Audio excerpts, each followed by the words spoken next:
नमस्कार, संत गोरोबा काका समाचारमध्ये आपलं स्वागत आहे. मी संपादक कृष्णा लोमटे.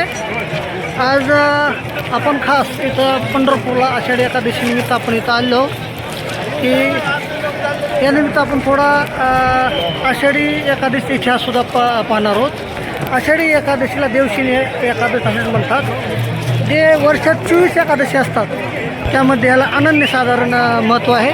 तर आपण आता चंद्रभागा मैदान येथे आहोत आणि एकादशीचे महत्त्व अनादी कालापासून आहे. असे म्हणतात की भगवान विष्णू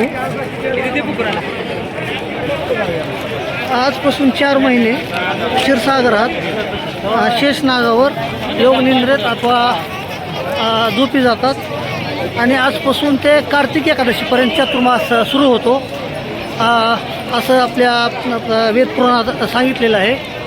आणि खरं तर एकादशी का म्हणायची, एकादश कशाला म्हणायची, आणि तर आपण इथं आता एकादशीचं महत्त्व पुढं आपण सांगणार. एकादशीची निर्मिती केली याबाबत आपल्या धर्मग्रंथात अनेक कथा आढळतात.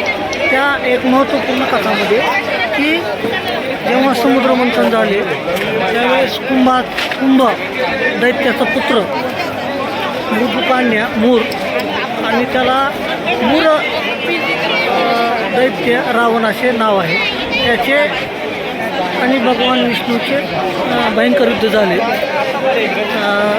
युद्ध होत असताना की त्याने भगवान विष्णूचा प्रतिकार करण्याचा प्रयत्न केला पण त्याला काही जमले नाही म्हणून तो पळून गेला. त्याच्या आधी आपण थोडी त्याची पार्श्वभूमी पाहू की त्याने मृदू मान्याने त्या राक्षसाने की आपल्या कठोर तपश्चर्या करून पहिलं भगवानाला प्रसन्न करून घेतले आणि वर मागितला. त्यामुळे तो अजरामर झाला होता. त्यामुळे त्यानं पृथ्वी, साधू, संत आणि अक्षरशः त्याने असे की स्वर्गलोकावर सुद्धा आपला दावा करण्याचा प्रयत्न केला. त्यावेळेस भगवान विष्णूने त्याला मारण्याचा प्रयत्न केला पण तो पळून गेला. पण ज्यावेळेस भगवान विष्णू एका गुहेत निद्रेत होते त्यावेळेस मूर मृदुमान्या तो त्यांना मारण्याचा प्रयत्न करण्यासाठी गुहेत गेला. मात्र ते झोपले होते. तर त्यांचे तेज एवढे हे होते की त्या तेजातून एक देवी निर्माण झाली व सुंदर शस्त्रसज्ज अशी होती.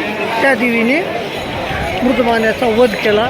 त्यावेळेसपासून त्या देवीला भगवंताने हे दिलं की तू वर दिला की तू एकादशी म्हणून तुझा आजपासून गौरव होईल, व्रत करील चांगल्या मनाने, त्या दिवशी दानधर्म करील, त्या दिवशी सर्व भक्तजन तुला एकादशी म्हणून संबोधतील. हा थोडक्यात त्याचा इतिहास आहे. धन्यवाद.